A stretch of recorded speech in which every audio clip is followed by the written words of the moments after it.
दोस्तों हम ये बाल से तो काफी ज्यादा परेशान हो गए। क्यों परेशान हो गए तो चलिए आगे बताते हैं। तो देखिए काफी लेट तक आज हम सोए हुए थे मॉर्निंग में। तो दिव्या मार थप्पड़ से हमको उठा दे। उठने के बाद हम टाइम देखे तो 9:33 उठा था। तो हम फटाफट उठे और ब्रश करने के लिए चले गए। ब्रश करने के बाद हम पूरे दांत चमका लिए और पूरे फ्रेश हो गए। फ्रेश होने के बाद रूम से जैसे बाहर गए तो देखे कि ये तीनों बच्चा जा रहा है आंगनबाड़ी पढ़ने के लिए और रिया और मोनिका ऑलरेडी कन्वेंट जा चुका था।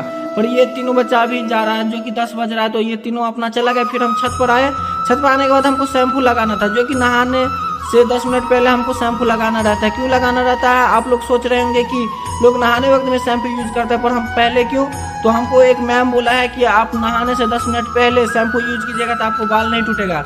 पर हमको लग रहा है इस शैम्पू से कोई फायदा नहीं है भाई। काफी दिनों से यूज कर रहा है फिर भी बाल टूट रहा है। देखिए एक हाथ फेरने में इतना ज्यादा बाल नीचे गिर गया है। तो आप लोग देख सकते हैं कि इतना ज्यादा बाल गिर गया है। अगर ऐसा ही हाल रहा तो हमको गंजा होने में ज्यादा टाइम नहीं लगेगा। बहुत ज्यादा बाल टूट रहा है। काफी दिनों से हम परेशान